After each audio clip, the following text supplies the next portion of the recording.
News for 200 it is. The Buzzsaw, classic, best ever poi move. It is the performance move people go crazy for when you are spinning with fire. It's kind of meh with LED, but you can get good at it with LED so that you're more comfortable with it with fire. And it is, all you do is this.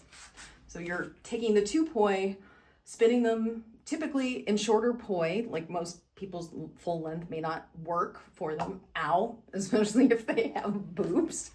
And then I did it to myself too. That was the part that was kind of stupid. But that's what I love about poi. It's ever humbling. Decades later, and I can still thwack myself in the silliest ways.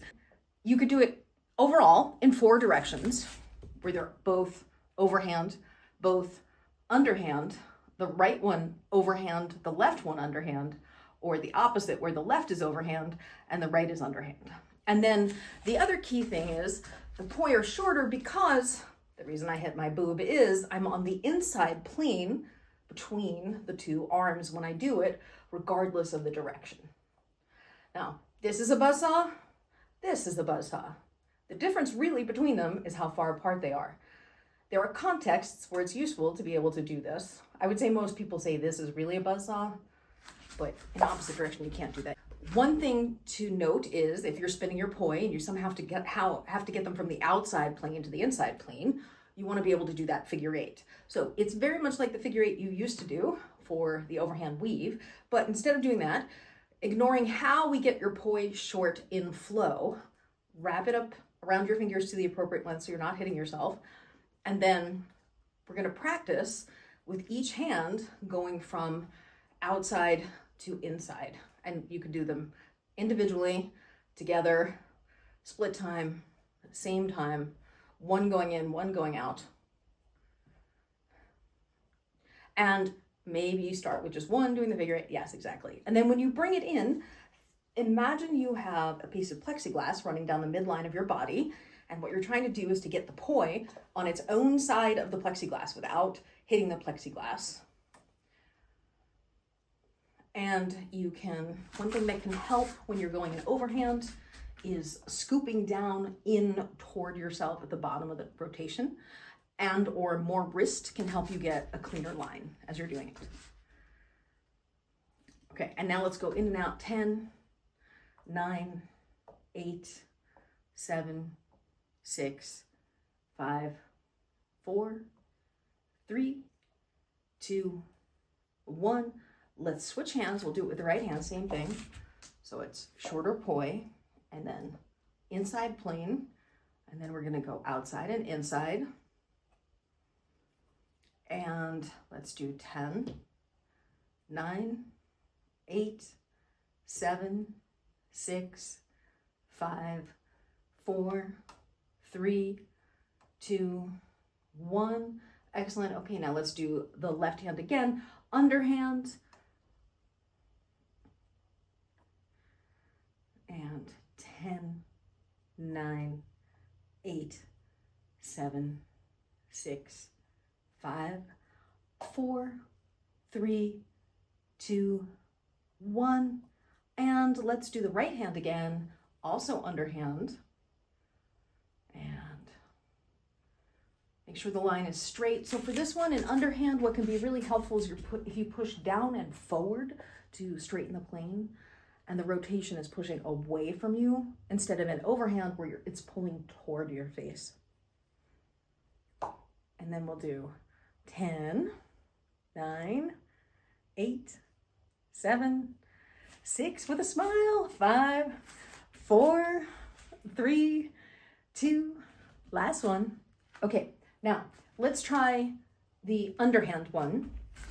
One way you can start it is with the 2 poi shortened, putting your hands between your arms like this, and then pushing down and forward, and then splitting the time. The right hand needs help. One thing I would recommend is right now, you did the thing where you like stiffen up your hand to get to go straight. I almost want you to do kind of the exact opposite, where you loosen it up so that you can allow it to do more of this rotation. Let the wrist move more, not the hand. And then ultimately what will happen is you'll learn how to do this rotation in a clean motion where you're whooshing across the bottom, and the whoosh is a subtle acceleration because you're accelerating against gravity, trying to stop it and pull it down. In my experience, it feels like the initiation point of the pattern. And also because that's where it is when it's stopped, you know, just on a practical level. It's not stopped up here. This is, I'll demonstrate underhand. And then once you feel like you have this, now, before I said, this is a buzzsaw and this is a buzzsaw. Now I want to show you the difference from this angle, because I wouldn't perform it this way for the audience. I would perform it so they see the circle, same rules apply. And I would, you know, so there's this version, and then there's this version. This is further apart. This is closer together. It's not really that visible. So if you're struggling with your plane and you haven't quite refined it, so one of them is looking really straight, but the other one is really crooked, you can't get it as close together. But as you get to straightening it out more and more and more, you can get it closer together. And then in same direction, you ultimately can have what looks like that, two of them, like an actual bicycle spoke. Yeah, you can't do that in opposite direction because they would crash into each other. So they have to be side by side in opposite direction.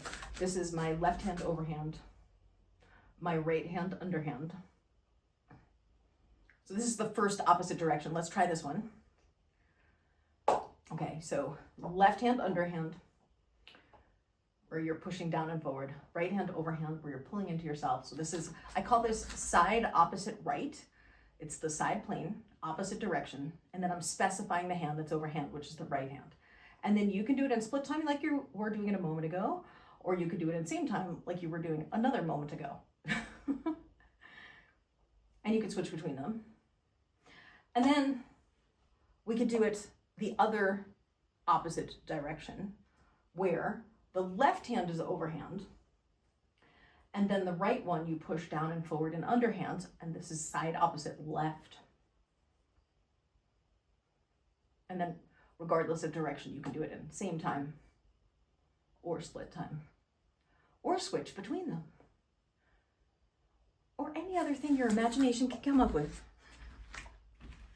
Because all you're limited by is your time, physiology, and imagination.